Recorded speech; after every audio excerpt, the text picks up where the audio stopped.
Good evening, all. The 15th day of October has fallen on a Friday. We are literally just a couple of hours, a few hours away from being halfway through the month of October already. We're also very close to that weather change that we've been talking about all week long.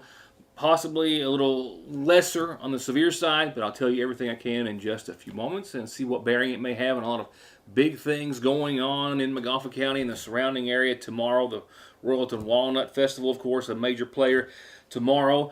We will say good luck to a lot of Hornets tonight who are in championship games tomorrow at Floyd Central, and take a look at some highlights from the 3rd and 4th grade and 5th and 6th grade teams earlier in the weeknight before last. That's a good story. Undefeated for many of them. Impressive. The future of Magafa County football is bright. COVID numbers locally and statewide, and a calendar that has at least one birthday and more when I return. Stay tuned. I'll be back in just a few seconds. Nostalgic or historic or whatever you want to call that feeling you get when you walk in and sit down at the counter and get a scoop of ice cream or a hot dog with sauce while your hometown pharmacist gets your prescriptions ready. Whatever it is, it's still here at Fraser's Prater Drug. Only better, with everything from Jelly Bellies to fresh popcorn to hot and cold gourmet coffees, even hot fudge cakes and banana splits. Fraser's Prater Drug hasn't forgot how important the little things in life are, and they don't want you to either. Stop and see them. They're just a couple of doors down from another Sagesville gym, the Seasonal Shop.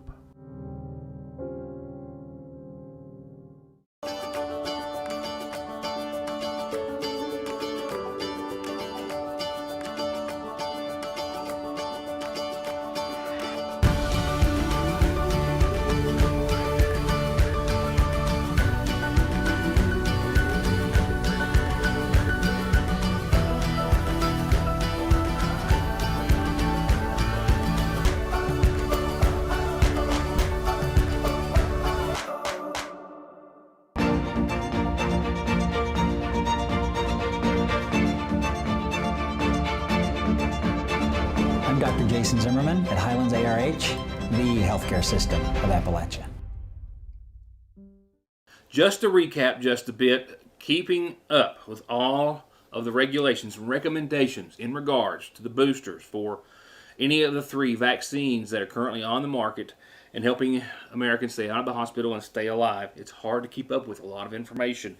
Yesterday, as I spoke of briefly last night, health advisors said that those who had gotten the Moderna vaccine should get a dose, a booster, a half of a dose compared to the first 2 rounds against the virus. It was a unanimous vote yesterday, 18-19 to nothing.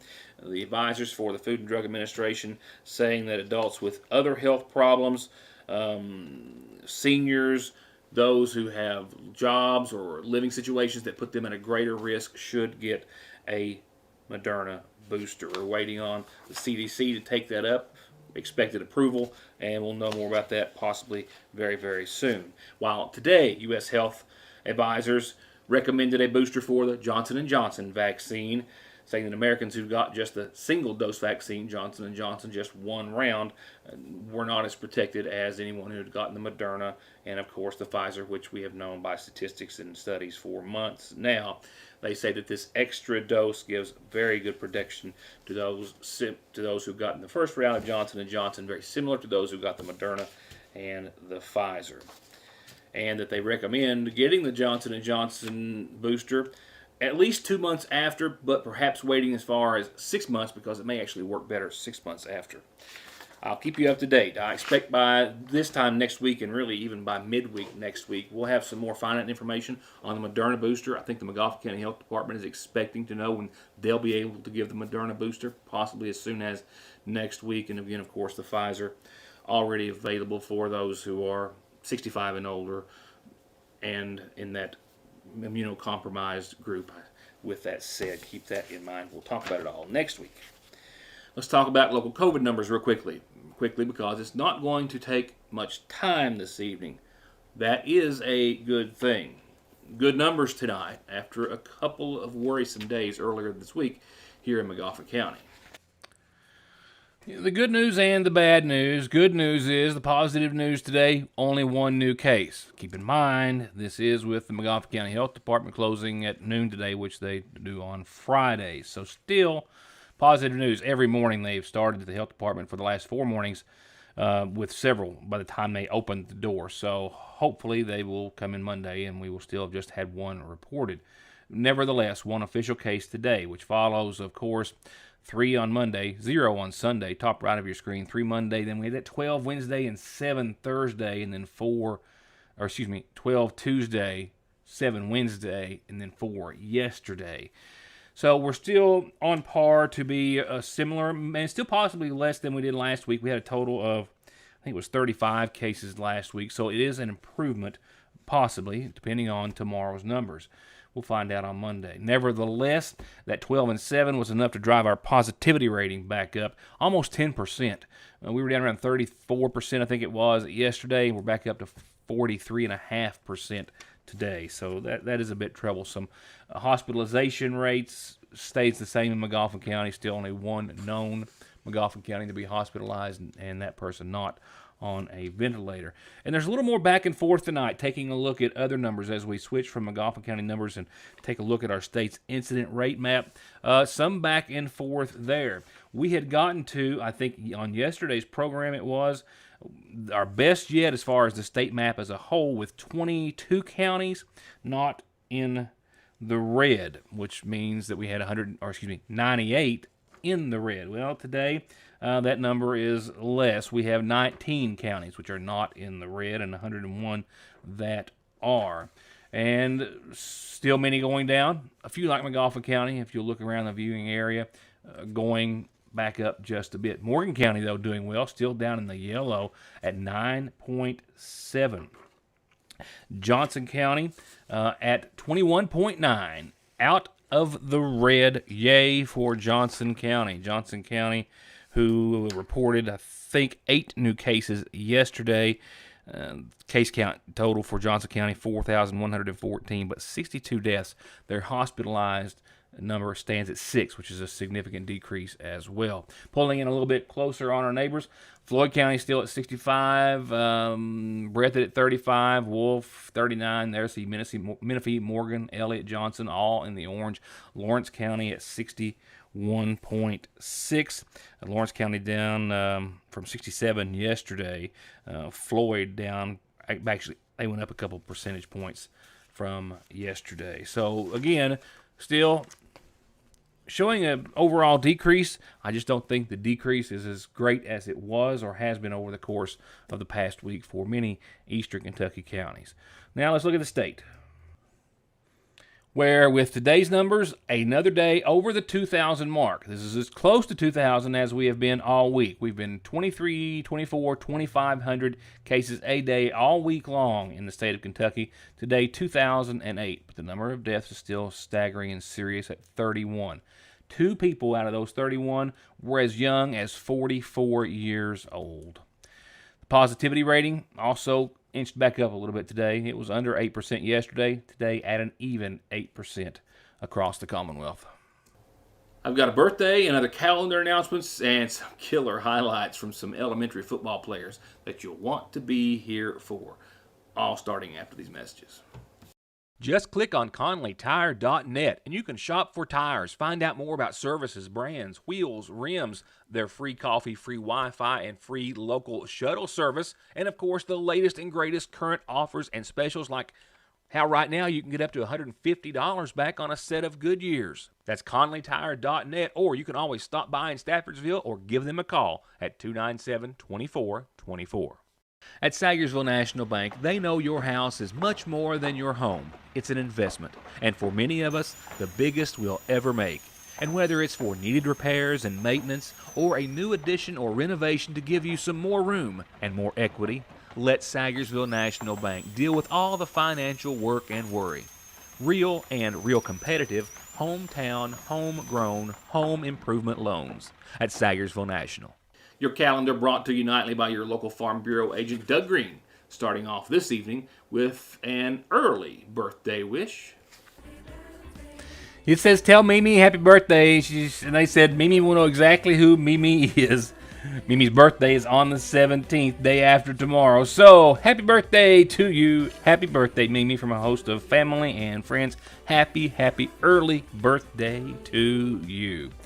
A reminder, maybe the last one, that tomorrow is the third annual Walnut Festival. We had one of the organizers with me earlier in the week, Paul Bailey, talking about all the vendors, all the fun, the petting zoo, the car show tomorrow, all starting in the morning at 11 with a full day of music from a lot of great artists that will culminate with Grammy Award winner Rebecca Lynn Howard coming home tomorrow night to the Royalton Walnut Festival tomorrow in the Battlefield Park.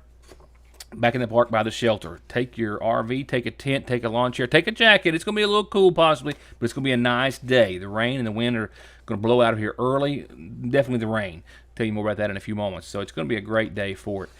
The McGoffin County High School dance team is presenting their dance jam. It's back this year on the 23rd. In just a few days, it's where dancers learn 3 routines to be performed during the Ghost Walk and all the Halloween festivities later on in Sagesville on the 28th. $25 is all its cost for all ages.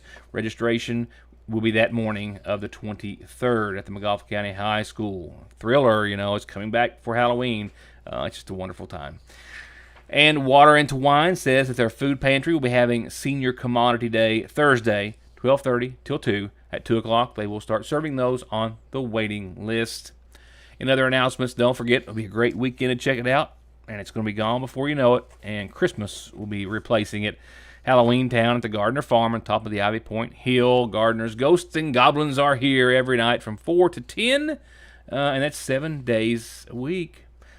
My calendar, 5 days a week, but still free and still for everyone to use, and best place to wish someone a happy birthday or anniversary as well. The obituaries in the program brought to you nightly by Paul Burchell in the McGoffin County Funeral Home. Tonight, a reminder of services to take place tomorrow at 2 for Diana Sue Hicks Harrington, 83 of Wayland, who passed away on the 12th at her home, survived by sons Lauren and Ellery Harrington, daughters Emily Harrington, Mary Connolly, Wanda Harrington, Dolores McCord, Patty Howell, and Weta Lane. She was preceded in death by her husband Lloyd. And once again, graveside services tomorrow at 2, with burial to follow at the Alley Cemetery at Ned's Fork. That's in McDowell, Kentucky. 79-year-old Lynn Hackworth of Sagesville passed away on Saturday at the Irvin Nursing and Rehabilitation Center. He was the son of the late Glenn Doc Hackworth and Velma Hackworth. He's survived by daughter Tammy Hackworth, 6 grandkids, 9 great-grandkids, and 1 great-great-grandchild. Also his sister Rosella Pennington and brothers Joe and Ned Hackworth. Memorial services will be Saturday the 23rd at the Bradley Free Will Baptist Church. A memorial service for Tanya Davies will be announced at a later date. The 63-year-old resident of Sagersville passed away Sunday, the daughter of the late Ralph and Helen Thatcher Werner. And 39-year-old Bobby Neal Ousley of Brushy Fork passed away Thursday at his home. Arrangements to be announced soon through the Sagersville Funeral Home.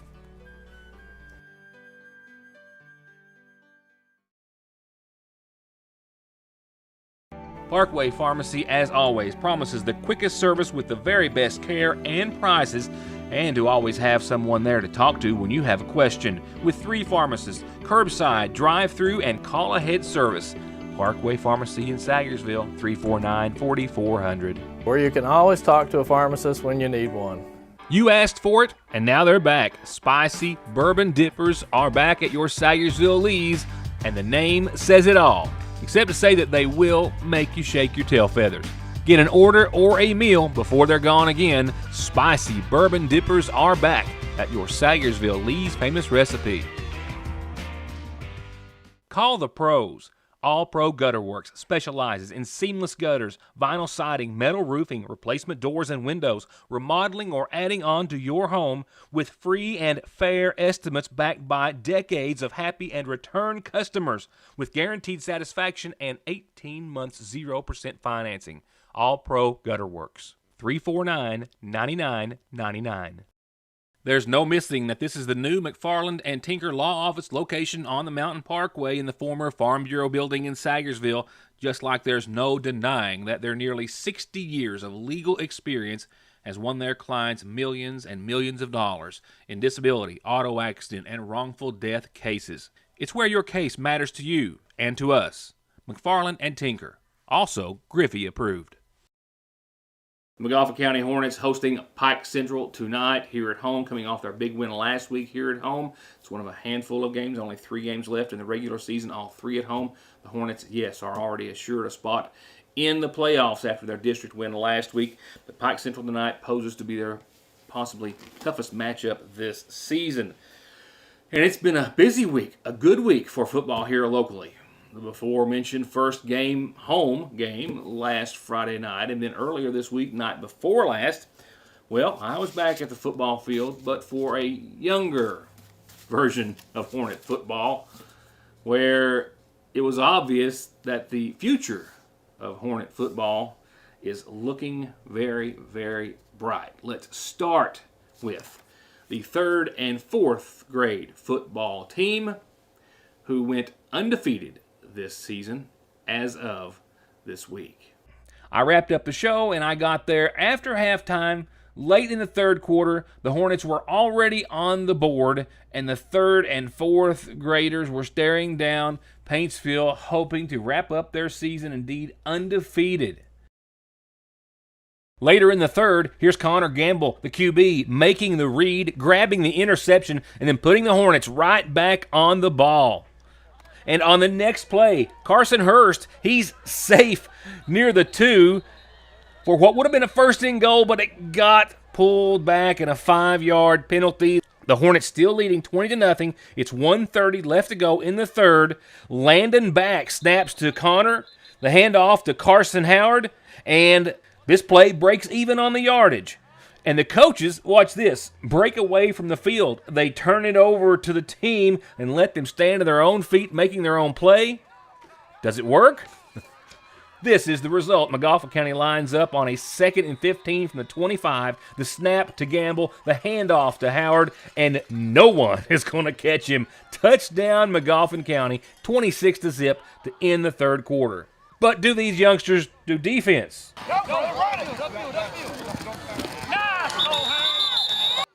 Paintsville on the 40, and with the keeper, the Tigers jet to the 20 before Howard drags them down. And with another big stop, the clock is winding down on Paintsville's last chance to get on the board.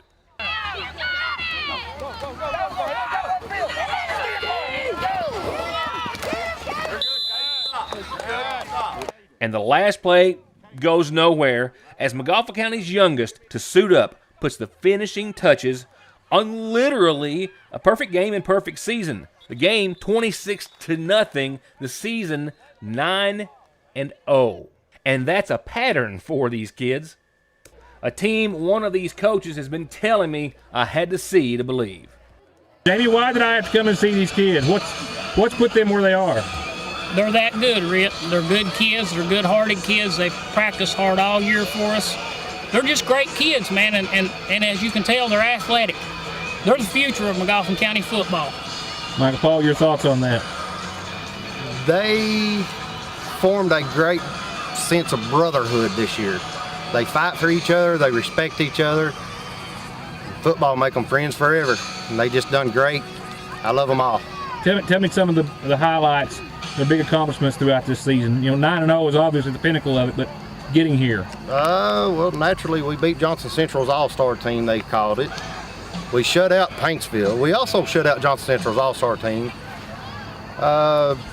Just a lot of kids are learning a whole lot. We've seen a lot of improvements with some kids.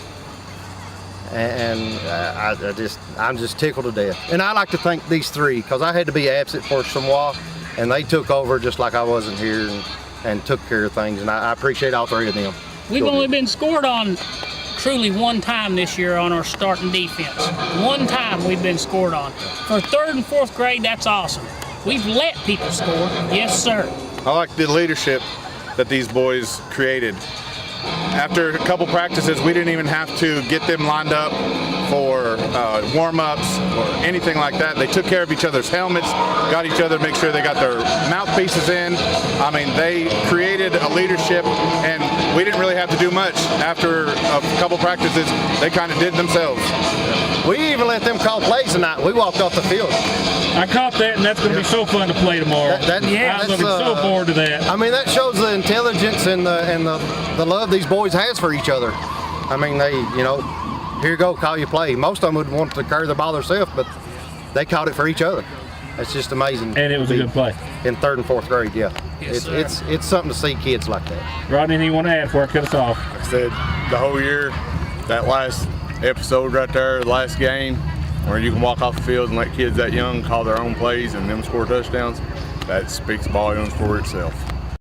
For some more thoughts on these kids and the 5th and 6th graders, which was the following game, I'll get to that in just a few seconds. I talked to head coach Chris Gamble. Of course, he was there because his son Connor is on the team, who I've already mentioned a few times in the highlights. But Coach Gamble would have been there even if he didn't have a son playing on this, because he sees, as everyone else does, as the coaches said a few moments ago, the future of McGoffin County football. I told him watching him watch this game was like holding a big steak in front of my bulldog. Well, yeah, that's pretty accurate. Most of the times it's that way, but yeah, tonight it was even more. Well, mainly because I just love that little 3rd and 4th grade team. Of course, my son plays on it, and he got an interception tonight. He's been waiting all season to do that, but I was super proud of him. But that team is just amazing. They're just amazing, and of course they were hungry. They always get to play Paintsville. They like to get to play Paintsville. So to see them, what was it, 26-0? I think it was. That's impressive. So yeah, they was pretty hungry, and I might have been too. Here, the clock is just about to run out on the first quarter. The snap's off to Aiden Montgomery for the keeper off a 1st and 10 on the 32 as McGoffin County advances, and time runs out in the first quarter. In the start of the second quarter, same drive, the Hornets are on the 12. The snap to Montgomery, to Hunter Bailey, to Colton Reisner, and he is to the 5-yard line. Then Montgomery sweeps it over to Reisner, and he crashes his way into the end zone to take the lead 14-0. Now, here we are, 5 minutes left in the half.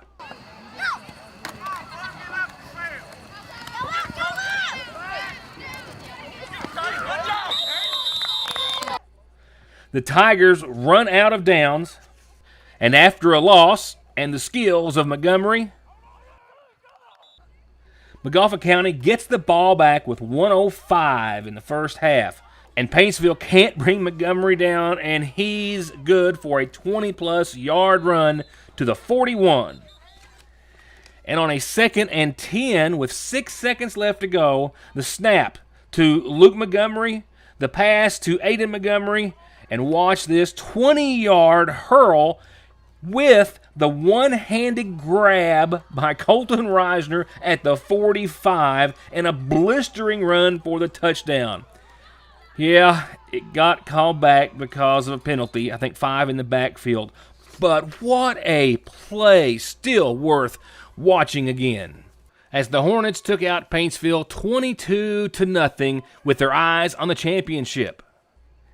As the 5th and 6th grade Hornets are unbeatable this season. 11 wins, 0 losses, including their semifinal win Monday night against Knott County, which puts them in the championship at Floyd Central this Saturday in one of 2 McGoffin County Conference championships. All right, so just to recap all of that, I've struggled getting all of this straight today. 3rd and 4th grade, their season is over, as you saw, 9-0. Congratulations, unbelievable. 5th and 6th graders, as you saw just then, wrapped up their season last night, 11-0. Now that win over Paintsville was not a postseason game. They had already played their game, as I referred to, versus Knott Central in the semifinals on Monday night of this week before Wednesday night's game against Paintsville, and that win on Monday night, 30-6 over Knott County in the semis, made McGoffin County's 5th and 6th graders the number 1 seed and they take on Floyd Central in the championship tomorrow at 2:30 at Floyd Central. Now, I didn't get any highlights of the middle school team, 7th and 8th graders, but spoke with Coach Robert Bailey earlier today. They are 8-1 going into tomorrow's conference championship as well. And they took on Knott County, Knott Central.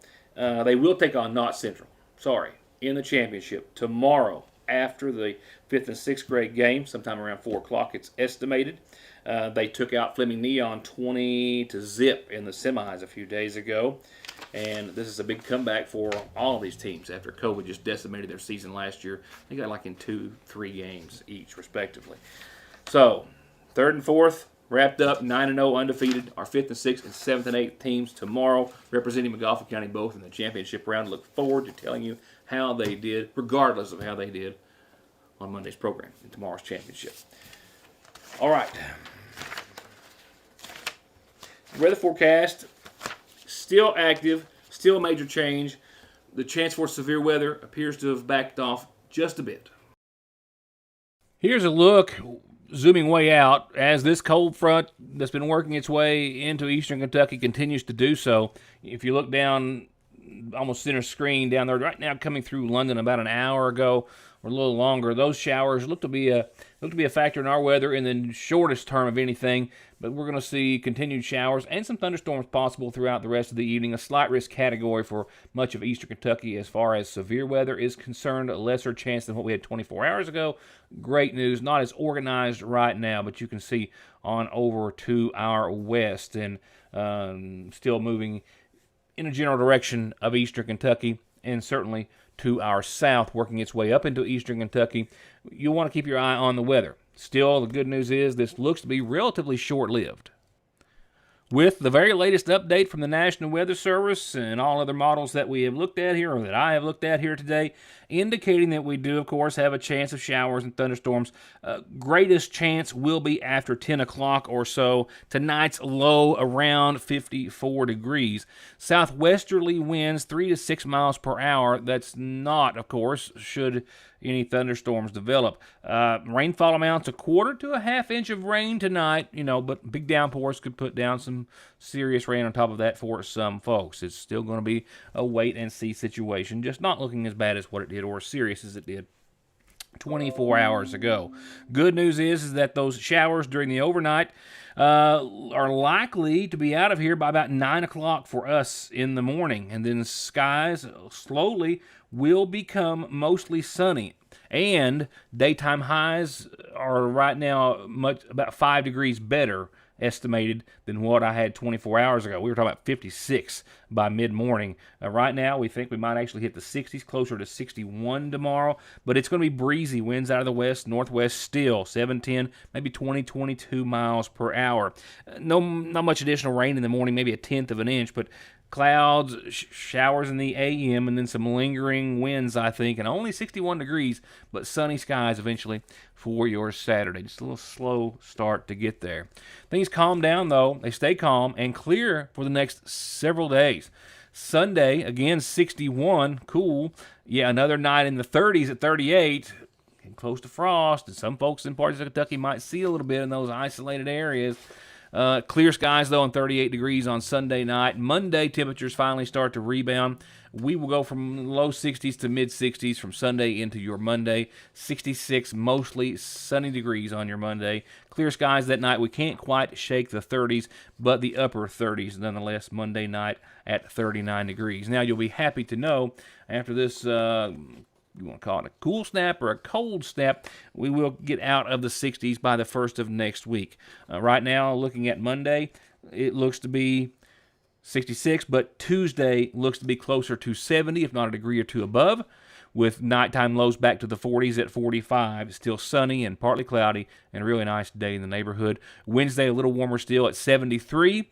I'll catch up here in a second with the graphics. 51 that night. We got another front, though. Another scenario that comes in, and we'll take our temperatures down from that brief 73 back down to 70 and 71 for your Thursday and Friday. And with that, we'll also see some sunshine, but some shower chances continued all the way Wednesday, Thursday through Friday. What next weekend has in store, well, I'm not walking out on that limb just yet. I'll save that for next week.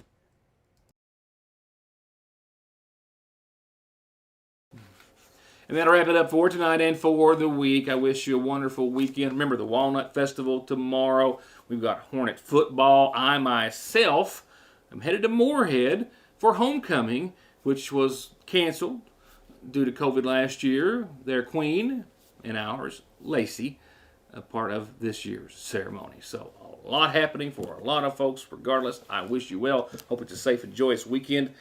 And I'll see you back here Monday. Thanks for watching.